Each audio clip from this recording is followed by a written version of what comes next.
चला. नमस्कार विद्यार्थी मित्रांनो, तुम्हा सर्वांचं परत एकदा कर्णार्थी आय एस अकॅडमीच्या ऑनलाईन प्लॅटफॉर्मवर मनपूर्वक स्वागत आहे. विद्यार्थी मित्रांनो, आपण राज्यशास्त्र आणि आंतरराष्ट्रीय संबंध त्यालाच इंग्लिशमध्ये PSIR political science and international relations या विषयाची नवीन बॅच सुरू केलेली आहे. ही बॅच जी आहे ना प्रामुख्याने लाईव्ह प्लस रेकॉर्डेड असेल. यामध्ये त्या ठिकाणी तुम्हाला 2 शिक्षक शिकवणार आहेत. एक मी स्वतः असणार आहे, विठ्ठल देशमुख सर, ज्यामध्ये तुम्हाला मी पेपर 1चे दोन्ही सेक्शन मी तुम्हाला शिकवणार आहे आणि बाळासाहेब झेटे सर हे तुम्हाला त्या ठिकाणी पेपर 2 चे दोन्ही सेक्शन शिकवणार आहेत. पेपर 2 मध्ये प्रामुख्याने IRचा जो सेक्शन आहे, IR मध्ये प्रामुख्याने तुम्हाला या वर्षभरामध्ये कोणत्या आंतरराष्ट्रीय संबंधाच्या संदर्भात घडामोडी ज्या घडलेल्या आहेत ह्या तुम्हाला त्या ठिकाणी बाळासाहेब सर त्या ठिकाणी चांगल्या पद्धतीने शिकवणार आहेत. बरोबर. आता ही जी बॅच आहे ह्या बॅचमध्ये त्या ठिकाणी प्रामुख्याने 1 to 1 प्रत्येक विद्यार्थ्यावर लक्ष दिलं जाणार आहे की विद्यार्थी त्या ठिकाणी आन्सर रायटिंग करत आहेत की नाहीत. आन्सर रायटिंगवर आपण त्या ठिकाणी जास्त फोकस असणार आहे आणि टार्गेट आपण त्या ठिकाणी काय ठेवणार आहेत की प्रत्येक विद्यार्थ्यानं लिहिलेलं आन्सर 48 हावर्समध्ये त्या ठिकाणी 48 तासामध्ये त्याला चेक करून परत कसं पाठवता येईल ह्याच्यावर त्या ठिकाणी आपला फोकस असणार आहे. ह्याच्या अगोदर कसं व्हायचं, मला विद्यार्थी उत्तर लिहून पाठवायचे, परंतु माझ्याकडे खूप सारे विषय शिकवायला असल्यामुळे म्हणजे 1 तास मी दोन्ही पेपर शिकवायचो, त्यामुळे त्या ठिकाणी थोडं उत्तर चेक करणं थोडं शक्य होत नव्हतं. परंतु आता आम्ही 2 जण आहोत, दोघंही चांगल्या पद्धतीने आम्ही विद्यार्थ्यांवर लक्ष देणार आहोत. ही बॅच लाईव्ह स्वरूपात सुद्धा असणार आहे आणि रेकॉर्डेड स्वरूपात सुद्धा असणार आहे. ओके. आजच्या या लेक्चरमध्ये आपण काय करणार आहोत, आजच्या लेक्चरमध्ये आपण त्या ठिकाणी पेपर 1चा सेक्शन एचा सिलेबस समजून घेणार आहोत, अभ्यासक्रम समजून घेणार आहोत. अभ्यासक्रम खूप महत्वाचा आहे. अभ्यासक्रम जर समजला तर तुम्हाला त्या ठिकाणी सिलेबस सगळा म्हणजे तुम्हाला करंटच्या गोष्टी लिंक करता येतात. परंतु पेपर 1चा जो सेक्शन ए आहे या ठिकाणी तुम्हाला करंट ओरिएंटेड गोष्टी खूप कमी असतात. तरी सुद्धा आपल्याला सिलेबस माहित असणं गरजेचं आहे किंवा सिलेबस जर माहित असलं तुम्हाला त्या संदर्भात आलेला आर्टिकल असेल किंवा तुम्हाला एखादं चांगलं पुस्तक मिळालं असेल, त्या पुस्तकामध्ये उदाहरणार्थ समता आहे, न्याय आहे, हक्क आहे, या संदर्भात तुम्ही काहीतरी डेफिनेशन वाचले असतील त्या तुम्हाला त्या ठिकाणी वापरता येतील त्या ठिकाणी. ओके. सिलेबस चांगल्या पद्धतीने समजून घेऊ. व्हिडिओ शेवटपर्यंत बघा. ज्या विद्यार्थ्यांना वाटतं की मला PSIR ऑप्शनल ठेवायचं आहे त्या विद्यार्थ्यांनी 100% हा व्हिडिओ शेवटपर्यंत बघितला पाहिजे. आपण मॅक्झिमम 30 ते 40 मिनिटापर्यंत हा व्हिडिओ म्हणजे ह्याचा ड्युरेशन असणार आहे आणि 30-40 मिनिटांमध्ये तुम्हाला त्या ठिकाणी सेक्शन एचा सिलेबस हा चांगल्या पद्धतीने समजून जाईल.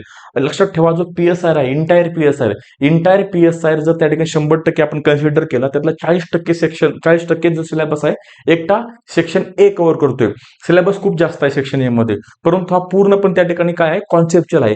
एकदा जर तुम्हाला सिलेबस समजला की तुम्हाला त्या ठिकाणी एकदा जर तुम्हाला सिलेबस समजला चांगला, तो सेक्शन ए समजला, तर त्याच्यानंतर तुम्हाला पुढच्या गोष्टी सुद्धा चांगल्या समजणार आहेत. ओके. चला, आता मी काय करणार आहे की तुम्हाला ह्या ठिकाणी अगोदर अभ्यासक्रम पूर्ण लिहून देणार आहे. 10 चॅप्टर्स आहेत टोटल. इंटायर PSIR मध्ये 40 चॅप्टर्स आपल्याला पाहायला मिळतात, त्यापैकी 10 चॅप्टर्स तुम्हाला सेक्शन ए मध्ये आहेत, लक्षात ठेवा.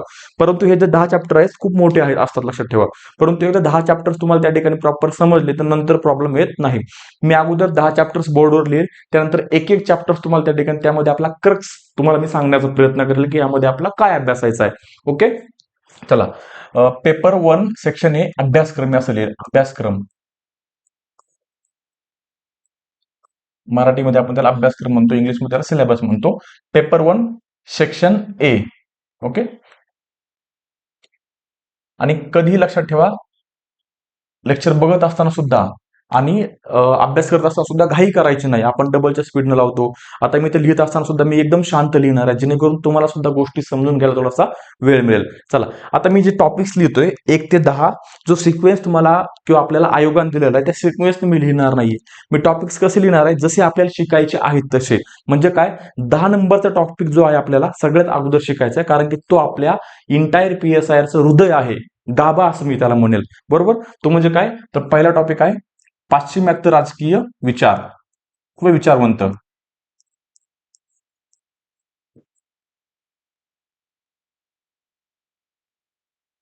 पाश्चिमात्य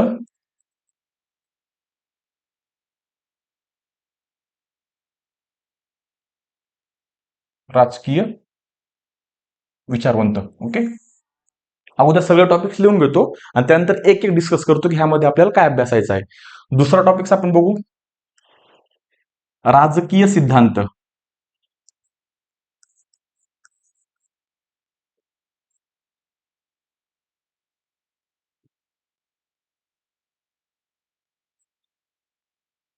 ओके.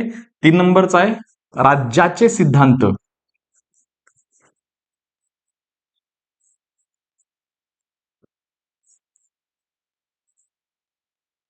राज्याचे सिद्धांत. 4 नंबर आपला टॉपिक आहे न्याय, त्याला आपण काय म्हणतो, जस्टिस. ओके, इंटरेस्टिंग, खूप इंटरेस्टिंग आहे. जॉन रॉल्सचा न्याय सिद्धांत पण आपण थोडक्यात डिस्कसच करू. जस्टिस. ओके, पुढचं आपण त्या ठिकाणी बघतोय हक्क, राईट्स. ओके, त्यानंतर आहे समता किंवा समानता, इक्वॅलिटी. ओके,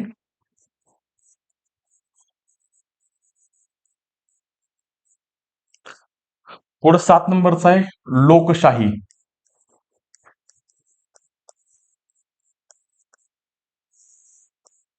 नंतर आहे 8 नंबरचा आहे राजकीय विचारधारा.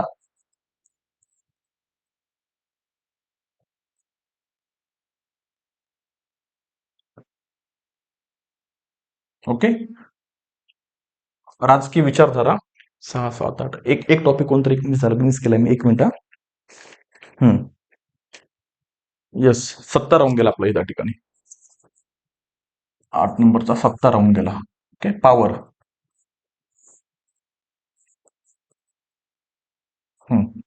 9 नंबर राजकीय विचारधारा.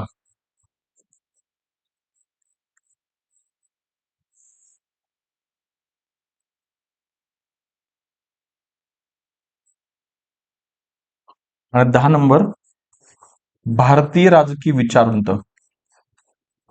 भारतीय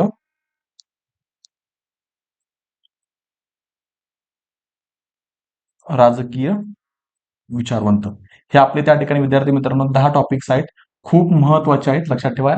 PSI तुम्हाला कालच्या लेक्चरमध्ये बाळासाहेब सरांनी वैकल्पिक विषयाचं महत्व समजून सांगितलं असेल. वैकल्पिक विषय किती महत्वाचा आहे तुमच्या फायनल पोस्टसाठी, तुम्हाला फायनल त्या ठिकाणी रँक मिळवण्यासाठी. म्हणजे त्यांनी तुम्हाला त्या ठिकाणी काही UPSCचे अनुभव सांगितले असतील, काही UPSCच्या टॉपरचे मार्क्स सुद्धा सांगितले असतील. मुख्य परीक्षेमध्ये वैकल्पिक विषय 500 मार्काला आहे, निबंध 250 मार्काला आहे आणि इतिक्स 250 मार्काला आहे. म्हणजे एकूण 1000 मार्काचे जे विषय आहेत खूप महत्वाचे आहेत. त्याच पद्धतीने वैकल्पिक विषय निवडत असताना विद्यार्थी मित्रांनो, की आपल्याला आवड कशामध्ये हे बघा. आता तुम्हाला ही जी सिरीज आम्ही सुरू करतोय, आता तुम्हाला आम्ही त्या ठिकाणी 3 ते 4 लेक्चर्स मध्ये इंटायर PSIचा अभ्यासक्रम तुमच्यासमोर आम्ही डिकोड करणार आहोत. त्यामागचं उद्दिष्ट काय विद्यार्थी मित्रांनो, की तुम्हाला अभ्यासक्रम समजावा आणि अभ्यासक्रम समजल्याच नंतर तुम्हाला तुमचा ऑप्शनल सब्जेक्ट निवडण्यासाठी मदत व्हावी. बरोबर ना. सो आता ह्या गोष्टीच्या माध्यमातून तुम्हाला ह्या विषयामध्ये आवड आहे की नाही तुम्हाला कळणार आहे. आज सेक्शन ए मी घेतोय, उद्या सेक्शन बी घेईल, त्यानंतर बाळासाहेब सर पेपर 2 त्या ठिकाणी अभ्यासक्रमाचं डिकोडेशन घेतील किंवा सिलेबस तुम्हाला त्या ठिकाणी डिकोड करून सांगतील, जेणेकरून तुम्हाला PSIचा अभ्यासक्रम समजल्याच्या नंतर तुम्हाला त्यामध्ये इंटरेस्ट आहे की नाही हे समजायला मदत होईल. ओके, हे 10 टॉपिक्स आपल्याला चांगल्या पद्धतीने त्या ठिकाणी आपल्या बॅचमध्ये अभ्यासायचे आहेत आणि आपल्या कारणार्थी आयस अकॅडमीची एक ओळख आहे. म्हणजे काही तुमचे विद्यार्थी ओळखीचे असतील त्यांना विचारा, ज्यांनी माझ्या अगोदर PSIचे बॅचेस केले आहेत, की आपण रिव्हिजनला खूप त्या ठिकाणी महत्व देतो. Revision is the key for success. जर रिव्हिजन केलं तर तुम्हाला कॉन्सेप्ट ही समजणार आहे आणि लॉंग टर्म साठी लक्षात राहणार आहे. भले त्या ठिकाणी 100 लेक्चरचे टार्गेट असेल तर 120 होऊ द्या, 130 होऊ द्या, फरक पडणार नाहीये. परंतु काय होईल त्या ठिकाणी, तर तुम्हाला त्या ठिकाणी गोष्टी चांगल्या आणि लॉंग टर्म साठी समजतील. म्हणून आपण रिव्हिजनवर जास्त भर देणार आहोत. तर बघा, आता एक एक टॉपिक आपण त्या ठिकाणी डिस्कस करू, की ह्या टॉपिक मध्ये आपल्याला काय अभ्यासायचं आहे. सिलेबसच्या गोष्टी तुमच्या बोटावर असल्या पाहिजेत. बरोबर. चला, आता पुढचा टॉपिक आपण पहिला टॉपिक बघणार आहोत. पहिला कोणता, तर पाश्चिमात्य राजकीय विचारवंत, त्याला इंग्लिशमध्ये म्हणतात वेस्टर्न पॉलिटिकल थिंकर्स किंवा थॉट. ओके,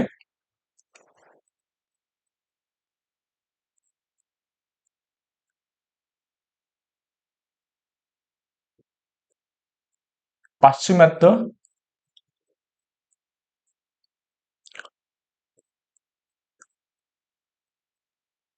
राजकीय विचारवंत. ओके,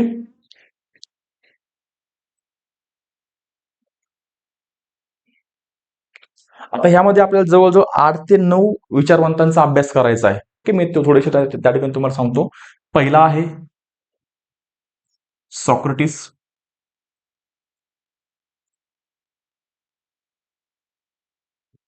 दुसरा प्लेटो आणि तिसरा अरिस्टॉटल. ही गुरु शिष्य परंपरा आपण म्हणतो, किंवा त्यांची तिगडी सुद्धा असं त्यांना म्हटलं जातं. सॉक्रेटिस, प्लेटो, अरिस्टॉटल हे प्राचीन काळामधील पाश्चिमात्य राजकीय विचारवंत आहेत, लक्षात ठेवा. प्राचीन काळातील पश्चिमेकडील, पाश्चिमात्य म्हणजे काय, पश्चिमेकडील राजकीय विचारवंत आहे. पुढे बघा, पुढे असतो त्या ठिकाणी मॅकॅव्हली, सर्वात इंटरेस्टिंग विचारवंत. सर्वात इंटरेस्टिंग विचारवंत आपला अभ्यासायचा आहे. मॅकॅव्हली काय म्हणतो विद्यार्थी मित्रांनो, मॅकॅव्हलीनं त्याच्या द प्रिन्स या पुस्तकामध्ये, द प्रिन्स हे पुस्तक लिहिलेलं आहे आणि त्या पुस्तकामध्ये त्यानं राजाला सल्ला दिलेला आहे, की सल्ले दिलेले आहेत की राजानं राज्यकारभार सांभाळत असताना कशा पद्धतीने गोष्टी हाताळल्या पाहिजेत. तो राजाला म्हणतो त्या ठिकाणी सत्ता खूप महत्वाची आहे. धर्मासंदर्भात सल्ला देत असताना तो राजाला म्हणतो की राजानं त्या ठिकाणी धर्माचा वापर स्वतःच्या राज्यकारभारासाठी करावा. स्वतःचा राज्यकारभार हाकत असताना लोक धर्माला खूप मानतात. मग राजानं सुद्धा सार्वजनिक आयुष्यामध्ये वावरत असताना धर्माला त्या ठिकाणी खूप महत्व दिलं पाहिजे. भले वैयक्तिक आयुष्यामध्ये राजाने त्या ठिकाणी धार्मिक असो किंवा नसो, राजाला धर्माची आवड नाहीये, परंतु सार्वजनिक आयुष्यामध्ये राजानं त्या ठिकाणी धर्माची आवड दाखवावी.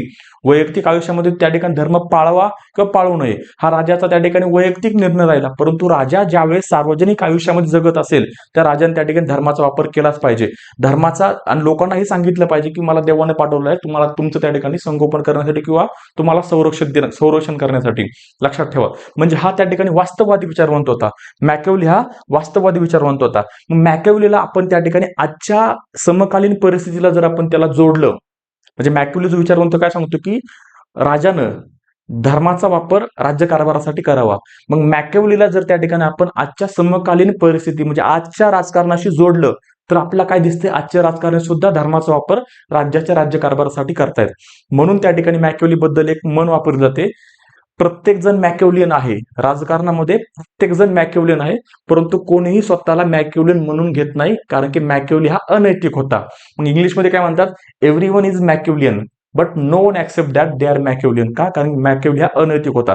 सगळ्यात इंटरेस्टिंग विचारवंत मॅकॅव्हलियन जे विचार सांगितले आहेत, मॅकॅव्हलीचे विचार किंवा आपण त्या ठिकाणी ज्यावेळेस भारतीय राजकीय विचार बघणार आहोत त्यामध्ये आपण चाणक्य किंवा कौटिल्य ज्यांना अभ्यासणार आहोत त्यांचे विचार आणि मॅकॅव्हलीचे विचार त्या ठिकाणी हुबेहूब त्या ठिकाणी मिळते जुळते आहेत, लक्षात ठेवा. त्यामुळे आपल्याला जर मॅकॅव्हलीचा प्रश्न आला तर आपल्याला त्यामध्ये चाणक्याला कोट करायचं किंवा किंवा चाणक्या संदर्भात प्रश्न आला तर आपण मॅकॅव्हलीला कोट करायचंय. हे तुम्हाला मी आन्सर रायटिंग करताना त्या ठिकाणी सांगणार आहे. ओके, आता बघा, हा झाला मॅकॅव्हली. पुढे आहे थॉमस हॉब्स.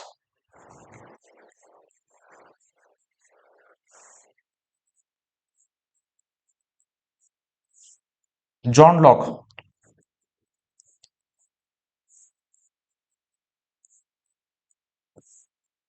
आणि रुसो.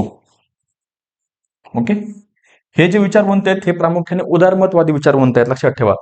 लॉकनं यांनी काय केलं तर सोशल कॉन्ट्रॅक्ट थिअरी आपल्याला दिलेली पाहायला मिळते.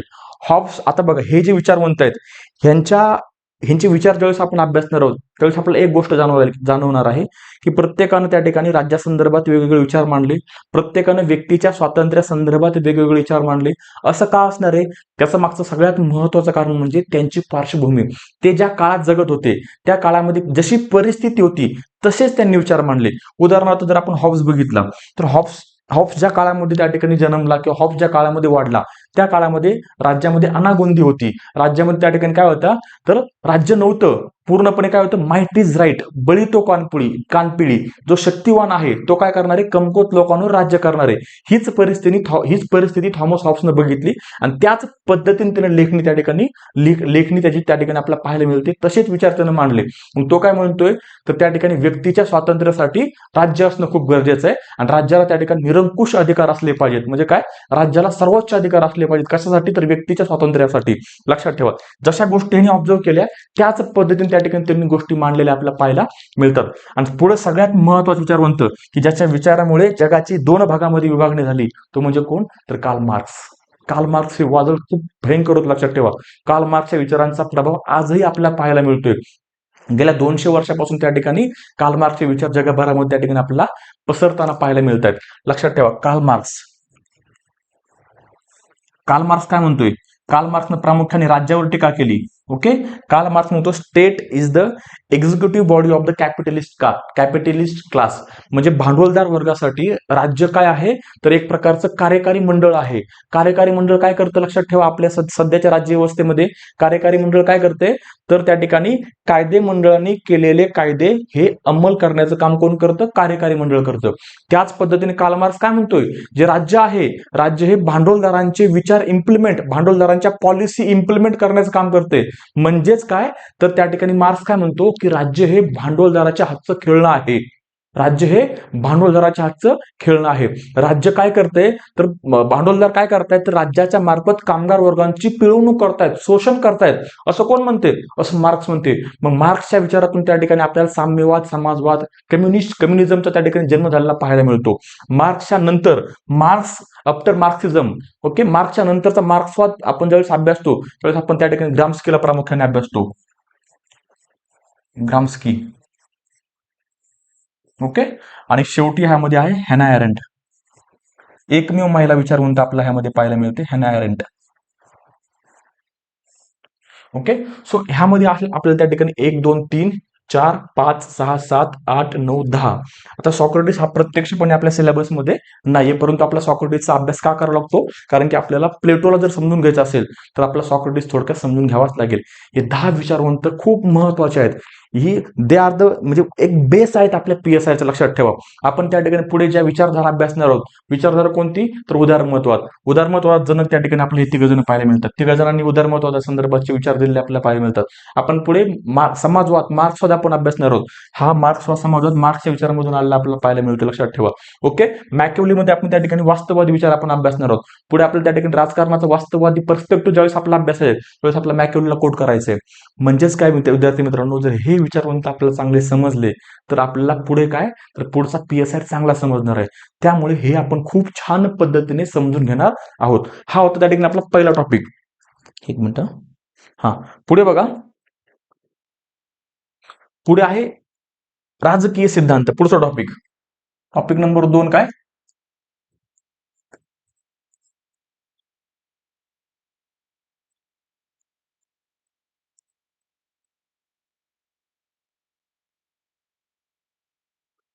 Political theories.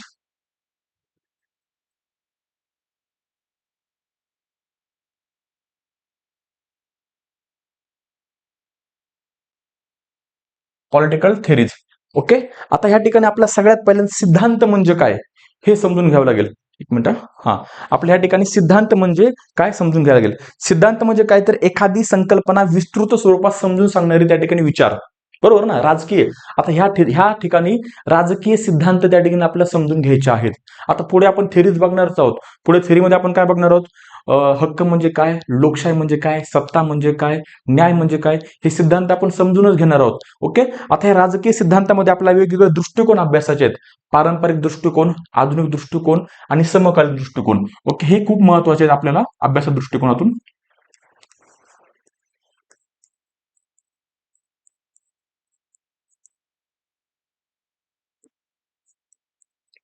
पारंपरिक दृष्टिकोन,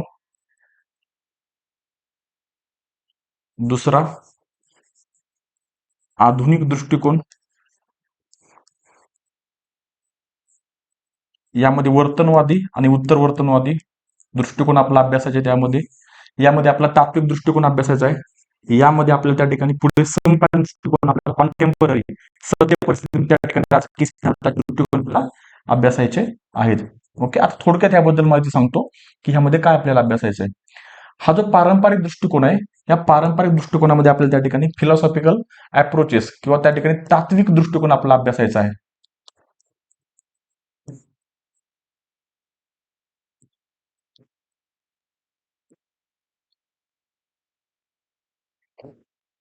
तात्विक दृष्टिकोन म्हणजे काय, तर असा दृष्टिकोन जो त्या ठिकाणी राजकीय राजकारणाकडे किंवा त्या ठिकाणी राज्याकडे एक फिलॉसॉफिकल अँगलनं बघतोय.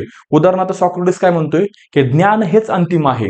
ओके, ज्ञान हेच अंतिम आहे. प्लेटो सुद्धा ते सांगतोय. म्हणजे ह्या ठिकाणी काय, तर तत्वज्ञानाला महत्व दिले जाते. ज्ञानाला महत्व दिलं जाते, लक्षात ठेवा. हा दृष्टिकोन प्रामुख्याने आपण बघतो की दुसऱ्या महायुद्धापर्यंत आपल्या जगभरामध्ये त्या ठिकाणी हा डॉमिनंट दृष्टिकोन होता, वर्चस्ववादी दृष्टिकोन होता. परंतु दुसऱ्या महायुद्धाच्या नंतर प्रामुख्याने वर्तनवाद दृष्टिकोन समोर आला. म्हणजेच काय की ह्या तात्विक दृष्टिकोनावर त्या ठिकाणी टीका होऊ लागली.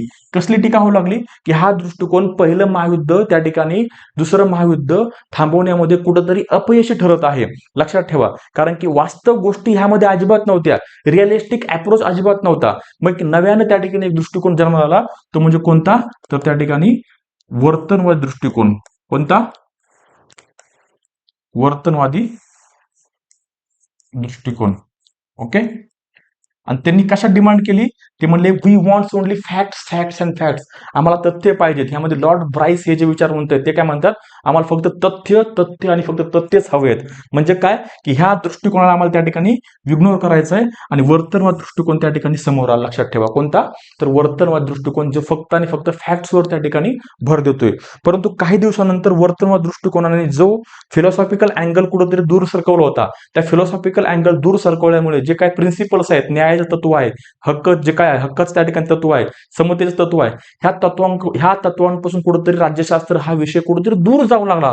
त्यामुळे लोकांनी उठाव केला, लोकांनी बंड केले आणि त्यानंतर वर्तनवाद दृष्टिकोनावर सुद्धा टीका होऊ लागली आणि परत एक नव्याने दृष्टिकोन त्यामध्ये तयार झाला, उत्तर वर्तनवाद दृष्टिकोन. उत्तर वर्तनवादी दृष्टिकोन. ह्या उत्तर वर्तनवाद दृष्टिकोनामध्ये काय होतं विद्यार्थी मित्रांनो, तर तात्विक दृष्टिकोन आणि वर्तनवाद दृष्टिकोनांचं मिश्रण होतं. म्हणजे ह्यामध्ये फिलॉसॉफी सुद्धा होती, तत्वज्ञान सुद्धा होतं आणि तथ्याच्या आधारे सुद्धा गोष्टी मांडल्या जाऊ लागल्या. म्हणजेच काय, त्या ठिकाणी तत्वज्ञान प्लस तथ्य, या दोन्हींचं मिश्रण आपल्याला त्या ठिकाणी उत्तर वर्तनवाद दृष्टिकोनामध्ये पाहायला मिळतं. ओके. सो आपल्याला अशा पद्धतीने दुसरा टॉपिक बघायचा आहे. पुढे बघा, 3 नंबरचा टॉपिक आपण बघतो, राज्याचे सिद्धांत. काय, राज्याचे सिद्धांत, थेअरी ऑफ द स्टेट.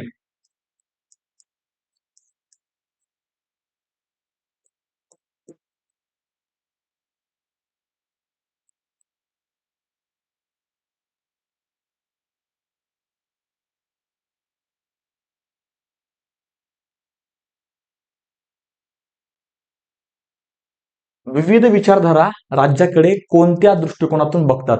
मग कोणकोणत्या विचारधारा यामध्ये आहेत बघा. यामध्ये बघा, उदारमतवाद,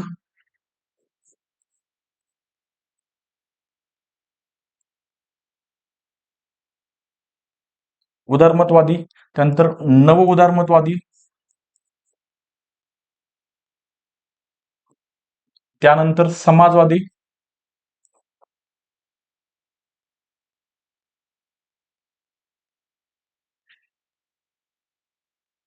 त्यानंतर फॅसिझम,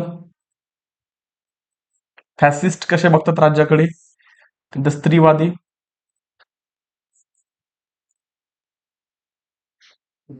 उत्तर आधुनिकवादी,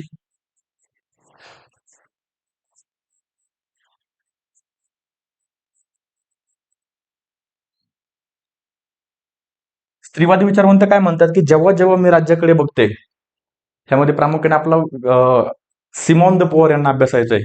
सिमॉन काय म्हणतात, स्त्री ही जन्मत नाही तर ती घडवली जाते. त्यांचं द सेकंड सेक्स हे पुस्तक आहे, इंटरेस्टिंग आहे, त्याबद्दल मी लेक्चरमध्ये तुम्हाला माहिती देईल. स्त्रीवादी काय म्हणतात की जेव्हा जेव्हा मी राज्याकडे बघते तेव्हा तेव्हा मला राज्य हे पुरुष दिसतं, पुरुष. ओके. म्हणजे राज्याचे असलेल्या पॉलिसी ह्या पुरुषांना केंद्रामध्ये ठेवूनच त्या ठिकाणी आखलेल्या असतात. समाजवादी काय म्हणतात की बाबा, समाजवादी म्हणतात की राज्य हे काय आहे, राज्य हे भांडवलदाराच्या. समाजवादात मार्क्सवाद थोडासा डिफरन्स आहे बरं का, समाजवादामध्ये मार्क्सवादामध्ये थोडासा डिफरन्स आहे. मग ऍक्च्युली समाजवादाचा बेस सुद्धा आपल्याला मार्क्समधूनच अभ्यासायचा आहे. समाजवाद म्हणजे अशी राज्यव्यवस्था, समाजवाद म्हणजे अशी राज्यव्यवस्था की ज्या ठिकाणी राज्य नसेल, असलेली संपत्ती त्या ठिकाणी सर्व लोकांच्या मालकीची असणारे. एक मिनिट थांबा, समाजवाद तुम्हाला नीट समजून सांगतो. समाजवाद, मी एक स्टेटमेंट थोडं चुकीचं बोललो, राज्य असेल ह्यामध्ये. ओके, ह्यामध्ये राज्य असेल. कम्युनिझम मध्ये, साम्यवादामध्ये राज्य नसेल. समाजवाद जे आहे ह्यामध्ये त्या ठिकाणी राज्य असणार आहे. ओके, राज्य असेल परंतु परंतु जी काही राज्यामध्ये संपत्ती आहे, लोकांना राज्यामध्ये खाजगी संपत्तीचा संचय करण्याचा अधिकार नाही. ओके, ह्या ठिकाणी खाजगी संपत्ती नसेल.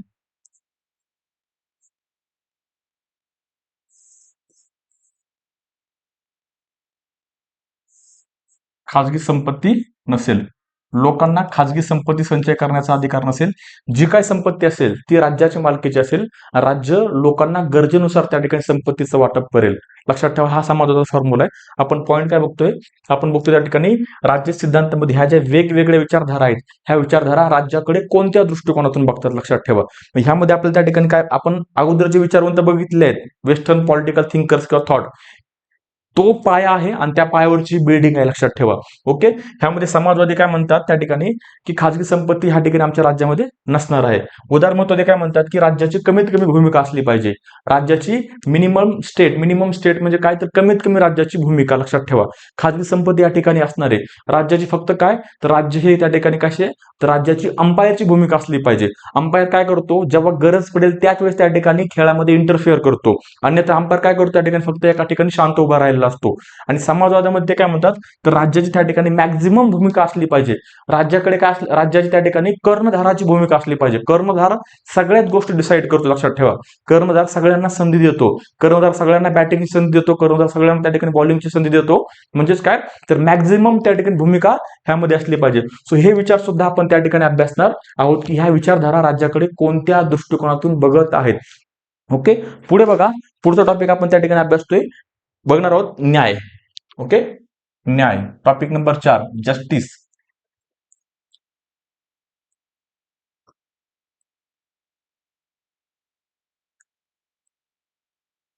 ओके, न्याय.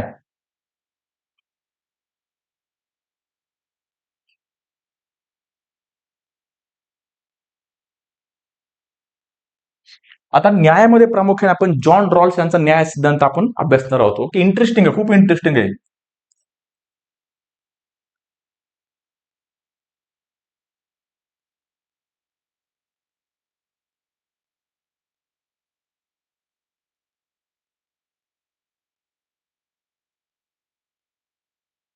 जॉन रॉल्सचा न्यायाचा सिद्धांत आणि ह्या सिद्धांतावर केलेली टीका, कम्युनिटेरियन विचारवंतांनी केलेली टीका. ओके, ते आपण अभ्यासणार आहोत.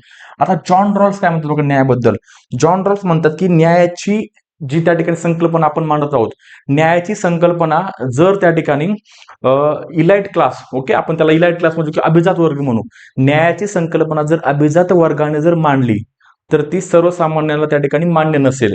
आणि न्यायाची संकल्पना जर सर्वसामान्य लोकांनी मांडली तर ती अभिजात लोकांना मान्य नसेल. मी जे सांगतो ते बारकाई नाही का. ओके, सो आपल्या साध्या भाषेमध्ये जर न्यायाची संकल्पना श्रीमंत लोकांनी जर मांडली तर ते गरिबांना मान्य नसेल. की न्याय म्हणजे काय श्रीमंतांनी जर सांगितलं तर गरीब मान्य करणार नाहीत, आणि गरिबांनी न्याय म्हणजे काय हे जर सांगितलं तर ते श्रीमंत मान्य करणार नाहीत. बरोबर, इथपर्यंत समजलं.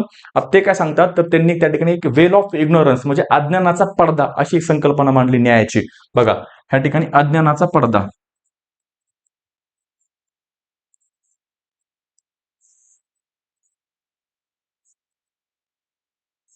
त्याला इंग्लिशमध्ये आपण म्हणतो वेल ऑफ इग्नोरन्स. आता ऐकून घ्या, खूप इंटरेस्टिंग आहे. वेल ऑफ इग्नोरन्स. आता ते म्हणतात ह्या सिच्युएशन पासून ह्या सिच्युएशनला सामोरे जाण्यासाठी रॉल्स यांनी काय सांगितलं, आता ए हा व्यक्ती असेल, सॉरी, ए हा व्यक्ती असेल, हा काय करतोय, तर हा त्या ठिकाणी न्यायाची संकल्पना मांडत आहे. तर हा व्यक्ती न्यायाची संकल्पना मांडत असताना ह्या व्यक्तीला ह्याची जी मूळ परिस्थिती आहे, मूळ सिच्युएशन आहे, उदाहरणार्थ त्या ठिकाणी हा कोणत्या गटामध्ये आहे, शिक्षक आहे की हा त्या ठिकाणी कामगार आहे का, हा शेतकरी आहे का, हा त्या ठिकाणी बिझनेसमॅन आहे, ह्या संदर्भाची ह्याला काहीच त्या ठिकाणी जाणीव नसणार आहे. हा वेल ऑफ इग्नोरन्स म्हणजे ह्याला अज्ञानाच्या पडद्यामध्ये ढकललं जाणार आहे. त्याला त्या ठिकाणी काहीच माहिती नसणार की त्याची मूळ परिस्थिती काय. He doesn't know his original position. ह्या व्यक्तीला याची मूळ परिस्थिती माहित नसणार आहे. आता ए हा काय करतोय, तर ए हा न्यायाची संकल्पना मांडतोय आणि ए ला ह्याच्या मूळ परिस्थितीबद्दल माहित नाहीये. लक्षात ठेवा, जर ए ला ह्याच्या मूळ परिस्थितीबद्दल त्या ठिकाणी काहीच माहिती नसेल आणि ए हा न्यायाची संकल्पना मांडत असेल आणि ही न्यायाची संकल्पना ह्या राज्यामध्ये एच्या राज्यामध्ये लागू होणार आहे, तर ए काय करणार आहे, अशीच न्यायाची संकल्पना मांडणार आहे की जी सगळ्यांसाठी त्या ठिकाणी समसमानपणे न्यायाचं वाटप करेल. म्हणजेच काय, उद्या जर त्या ठिकाणी एनं काय केलं, उद्या असं कन्सिडर करा की एनं न्याय संकल्पना मांडली आणि एनं त्या ठिकाणी काय केलं की एनं राज्यामधील भांडवलदार वर्गांना किंवा उद्योगपतींना जास्तीचे अधिकार दिले. काय दिले? उद्योगपतींना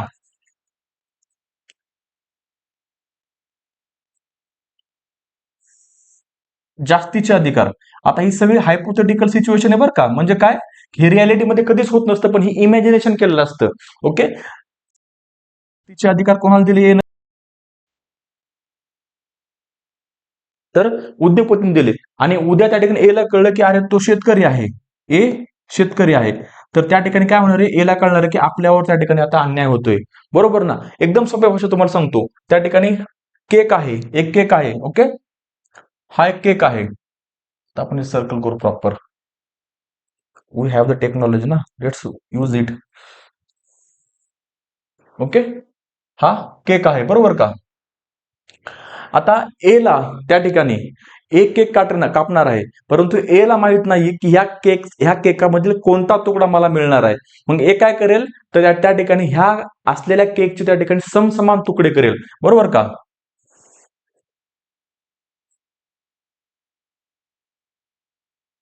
म्हणजे कोणता जरी तुकडा एला मिळाला तर त्या ठिकाणी तो एक इक्वल भाग असणार, लक्षात ठेवा. म्हणजेच काय की ह्या अज्ञानाच्या पडद्यामध्ये हा ए जो व्यक्ती आहे, एला ह्याची परिस्थिती माहित नाहीये की ह्याची मूळ पोझिशन कोणती आहे. मग ए काय करणार आहे, न्यायाची संकल्पना मांडत असताना अशीच न्यायाची संकल्पना मांडणार आहे की ह्या संकल्पनेमध्ये कोणत्याही एका गटाच्या विरुद्ध अन्याय होणार नाही, सर्वांना त्या ठिकाणी समानतेची त्या ठिकाणी वागणूक मिळेल, सर्वांना असलेल्या संसाधनांचा समान फायदा होईल. Are you getting my point, what exactly I want to tell you? अशा पद्धतीने जॉन रॉल्सचा आपल्याला न्यायाचा सिद्धांत अभ्यासायचा आहे इन डेप्थ, चांगल्या पद्धतीने. इंटरेस्टिंग आहे की नाही? येस. आता पुढे बघा, पुढचा त्या ठिकाणी टॉपिक आहे समता. बरोबर, इक्वॅलिटी, टॉपिक नंबर 5.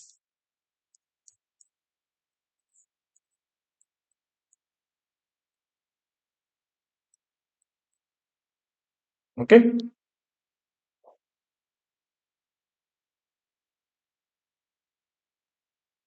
समता. समता म्हणजे काय की असलेल्या राज्यामध्ये असलेल्या संसाधनांचं, रिसोर्सेसचं सगळ्यांमध्ये त्या ठिकाणी समान वाटप करणे.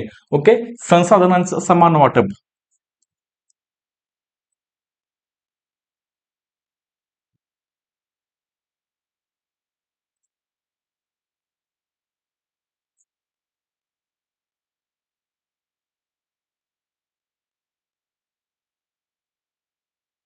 संसाधनांचं समान वाटप करणे म्हणजेच काय, तर समता होय. परंतु ह्या ठिकाणी अमर्त्य सेन काय म्हणतात, अमर्त्य सेन. ओके, आपण यांचा खूप ठिकाणी उल्लेख करणार आहोत, अगदी तुम्ही इकॉनॉमिक्स मध्ये सुद्धा त्यांना अभ्यासणार आहात. अमर्त्य सेन काय म्हणतात की असलेल्या संसाधनांचं समान वाटप करणे म्हणजे समता होय, हे तुम्ही सांगत आहात. परंतु असं कन्सिडर करा की त्या ठिकाणी 10 एकर शेती आहे, बरोबर ना?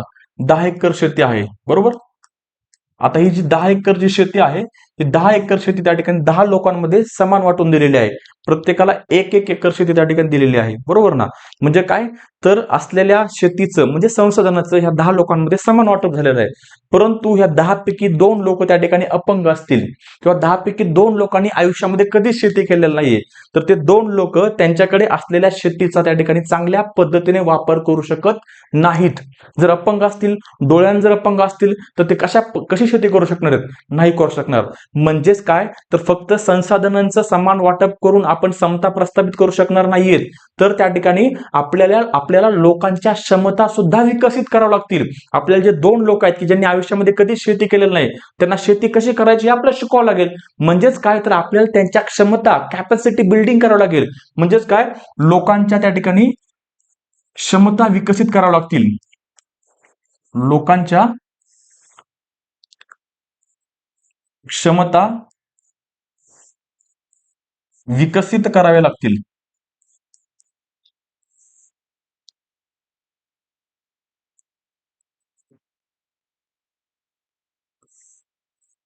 लोकांच्या क्षमता विकसित झाल्यानंतरच त्या ठिकाणी लोक मिळालेल्या संसाधनांचा चांगल्या पद्धतीने वापर करू शकतात, लक्षात ठेवा. म्हणजेच काय की या ठिकाणी आपला एक वेगळा अप्रोच मिळाला. आपण आतापर्यंत काय विचार करायचो, समता म्हणजे लोकांना त्या ठिकाणी समसमान वाटप करून देणे, असलेल्या संसाधन समान वाटप. परंतु असलेल्या संसाधनांचा जर वापर करण्याची लोकांची कुवतच नसेल, कॅपॅसिटीच नसेल, क्षमताच नसेल, तर ते संसाधन त्या ठिकाणी ते चांगल्या पद्धतीने वापरू शकणारच नाहीत ना. म्हणजेच काय तर क्षमता विकसित कराव्या लागतील. ओके, पुढचा टॉपिक आहे बघा विद्यार्थी मित्रांनो, हक्क, राईट्स.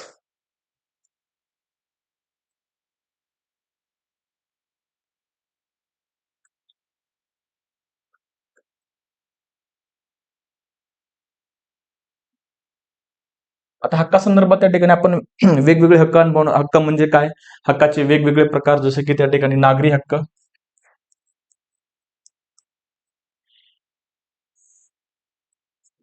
नागरी हक्क, ओके.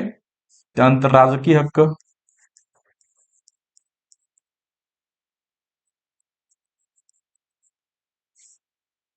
कायदेशीर हक्क,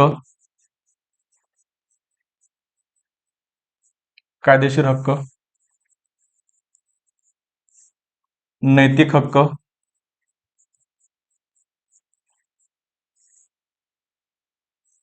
नैतिक हक्क.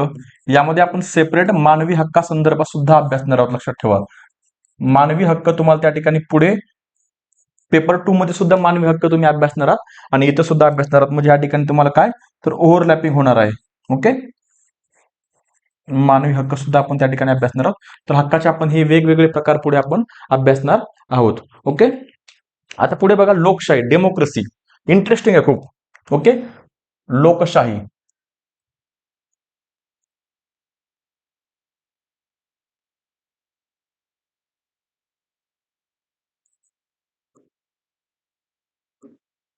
डेमोक्रेसी. ओके,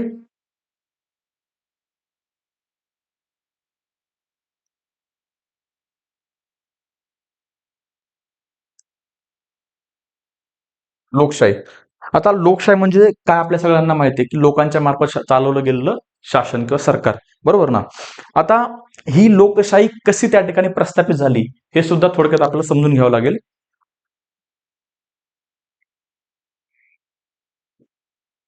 म्हणजे काय की जगभरामध्ये लोकशाही कशी प्रस्थापित झाली त्याच्या आपण त्या ठिकाणी वेगवेगळ्या वेव्ज अभ्यासणार आहोत. वेव्ज म्हणजे काय, लाटा, की पहिली लाट, पहिली उलटी लाट, दुसरी लाट, दुसरी उलटी लाट आणि तिसरी लाट. म्हणजे काय बघा, थोडक्यात समजून सांगतो.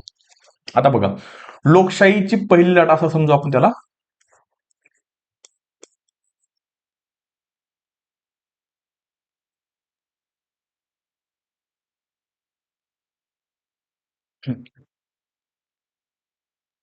तरंग किंवा लाट.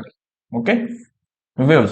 लोकशाहीची पहिल्या लाटेमध्ये लोकशाही कुठे प्रस्थापित झाली, तर लोकशाहीच्या पहिल्या लाटेमध्ये लोकशाही पाश्चिमात्य जगामध्ये प्रस्थापित झाली किंवा पश्चिमेकडील जगामध्ये. ओके, पहिल्या लाटेमध्ये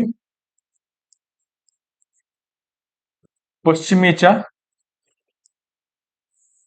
देशात लोकशाही प्रस्थापित. ओके, उदाहरणार्थ कुठे, उदाहरणार्थ त्या ठिकाणी अमेरिका, USA, ब्रिटन, किंवा सध्याचे जे युरोपियन नेशन मधले देश आहेत इटली, जर्मनी इत्यादी देश. ओके,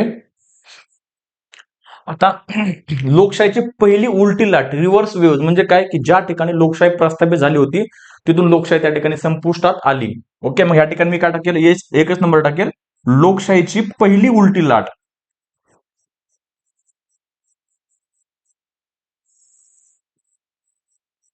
पहिली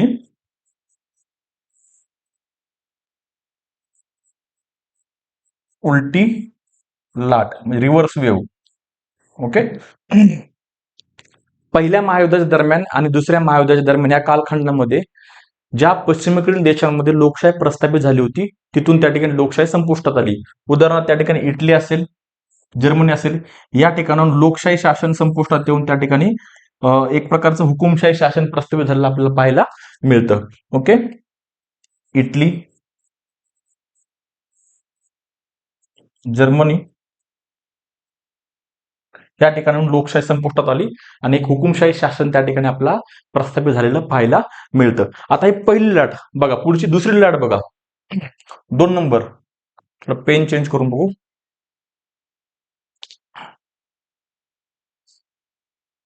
ओके, दुसरं, लोकशाहीची दुसरी लाट.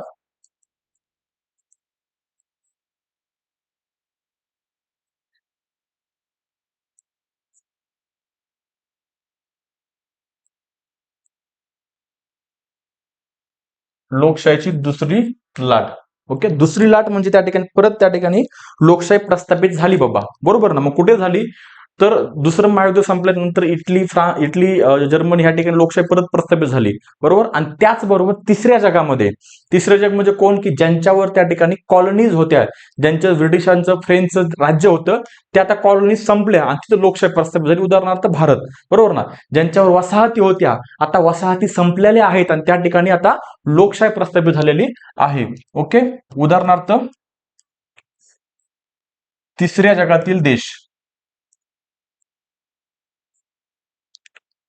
भारत असेल, पाकिस्तान असेल, श्रीलंका असेल.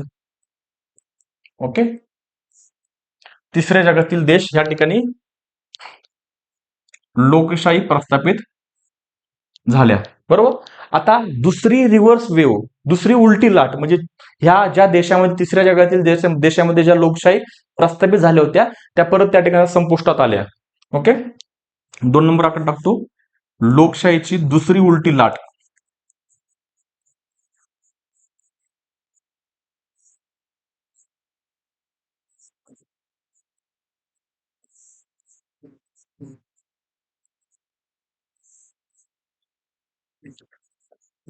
दुसरी उलटी लाट आपण कुठं बघतोय, तर तिसऱ्या जगातील देशामध्येच. मग तिथं पाकिस्तान असेल, बांगलादेश असेल, नेपाळ असेल, ह्या देशामध्ये ज्या लोकशाही प्रस्थापित झाल्या होत्या, ह्या ठिकाणी परत त्या लोकशाही संपुष्टात आलेल्या आपल्याला पाहायला मिळतात. ओके, म्हणजे पाकिस्तान,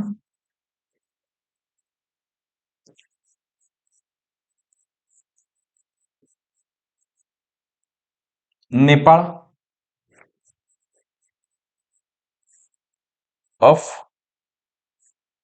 अफगाणिस्तान या ठिकाणावरून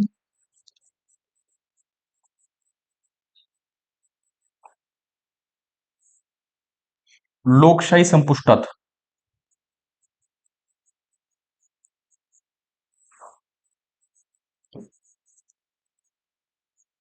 सध्या प्रतिनिधी लोकशाही आहे, परंतु येते जाते. आणि पाकिस्तानमध्ये आपलं पूर्ण डेमोक्रेसी म्हणता येणार नाही, बरोबर ना. पाकिस्तान त्या ठिकाणी काय आहे, तर पाकिस्तान एक डीप स्टेट आहे. डीप स्टेट म्हणजे काय, की ज्या ठिकाणी लोकांनी निवडून दिलेल्या शासनापेक्षाही तिथलं जे लष्कर आहे, हे लष्कर अधिक शक्तिशाली आहे, त्याला आपण डीप स्टेट म्हणतो. अशी परिस्थिती पाकिस्तानची आहे. आता दुसरी उलटी लाट, आता परत तिसरी लाट आपला अभ्यासाची या ठिकाणी, की लोकशाहीची तिसरी लाट. ओके, तिसरी लाट, लोकशाहीची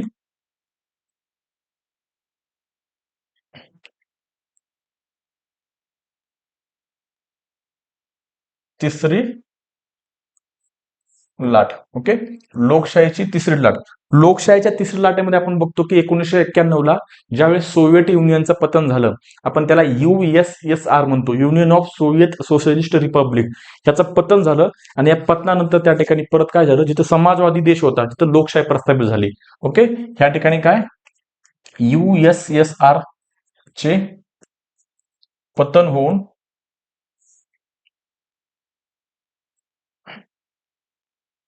पतन होऊन लोकशाही प्रस्थापित.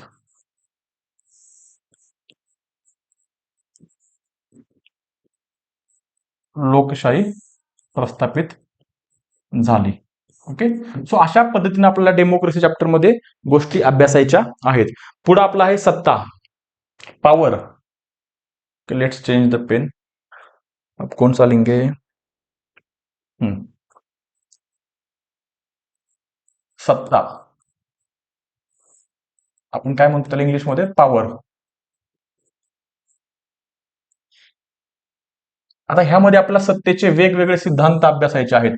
ओके, सत्तेचे आपल्या ह्यामध्ये वेगवेगळे सिद्धांत अभ्यासायचे आहेत. मग ह्यामध्ये त्या ठिकाणी सत्तेचा अभिजात सिद्धांत काय बघा. सत्तेचा अभिजात सिद्धांत. अभिजात म्हणजे काय, तर इलाइट क्लास म्हणजे काय, एक प्रकार त्या ठिकाणी पैशावाला वर्ग. ओके, सत्तेचा अभिजात सिद्धांत म्हणजे अभिजातवादी त्या ठिकाणी सत्तेकडे कोणत्या दृष्टिकोनातून बघतात किंवा सत्तेबद्दल त्यांचं काय त्या ठिकाणी ओपिनियन आहे. ते काय म्हणतात बघा, की कोणतीही शासन व्यवस्था असू द्या, लोकशाही असू द्या, समाजवाद असू द्या, काही असू द्या, सत्ता ही नेहमी अभिजात वर्गांकडेच असते. इलाइट म्हणजे पैशावाल्याकडे सत्ता असते असं त्यांना म्हणायचंय. ओके, सत्ता नेहमी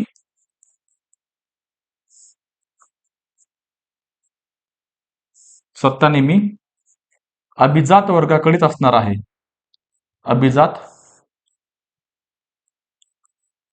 वर्गाकडेच असेल. ओके, म्हणजेच काय, पैसा आणि सत्ता ह्या एकाच नाण्याच्या दोन बाजू आहेत. ज्याच्याकडे पैसा आहे त्याच्याकडे त्या ठिकाणी सत्ता असणार आहे.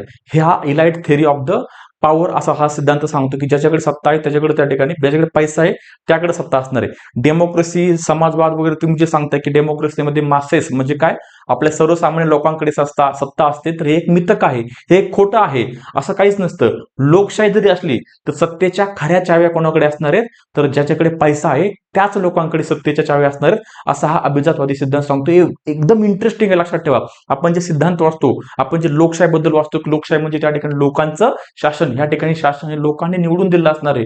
100% आपण निवडून देतो, परंतु आपण निवडून दिलेलं शासन हे नेमकं आपल्यासाठीच काम करते या पैशावाल्या वर्गांसाठी काम करते, ह्या पण गोष्टींचा अभ्यास आपल्याला यामध्ये करायचा आहे. खूप इंटरेस्टिंग आहे, लक्षात ठेवा. पुढे बघा, आता राजकीय विचारधारा, सेकंड लास्ट टॉपिक, राजकीय विचारधारा 9वा.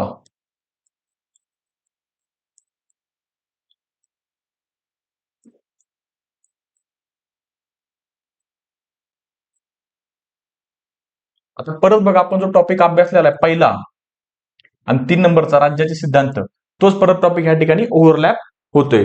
जसं की यामध्ये आपला काय अभ्यासायचे, परत परत आपल्या त्या ठिकाणी उदारमतवाद ही विचारधारा अभ्यासायचे. ओके, आता बघा, मी प्रिव्हियस बॅच मध्ये असं सुद्धा शिकवलं होतं की पहिला टॉपिक जो आहे आपला पाश्चिमात्य राजकीय विचारवंत, हे झाल्यानंतर मी हा टॉपिक सुद्धा शिकवला होता. ह्या सुद्धा वेळेने आपण पुढे जाऊ शकतो. ओके, उदारमतवाद, समाजवाद, मार्क्सवाद, ओके, स्त्रीवाद, परत ओव्हरलॅप होतोय, बरोबर ना. ह्या सगळ्या विचारधारा आपल्या ह्यामध्ये अभ्यासायच्या आहेत. त्यानंतर इंटरेस्टिंग काय, फ्रान्सिस फुकुयामा यांचं विचारधारेचा अंत किंवा शेवट, ही एक संकल्पना आपल्याला अभ्यासायची आहे. ओके, सो ह्या गोष्टी आपल्या ह्या टॉपिकमध्ये बघायच्या आहेत. आपण सेकंड टॉपिक सुद्धा आपण अभ्यासू शकतो, म्हणजे डिपेंड करते की त्या ठिकाणी आपण कसा गोष्टी पुढे प्रोसीड करत आहोत. मी तुम्हाला ते वेळोवेळी सांगेल. आणि शेवटचा टॉपिक म्हणजे काय, तर भारतीय राजकीय विचारवंत, 10 नंबरचा टॉपिक.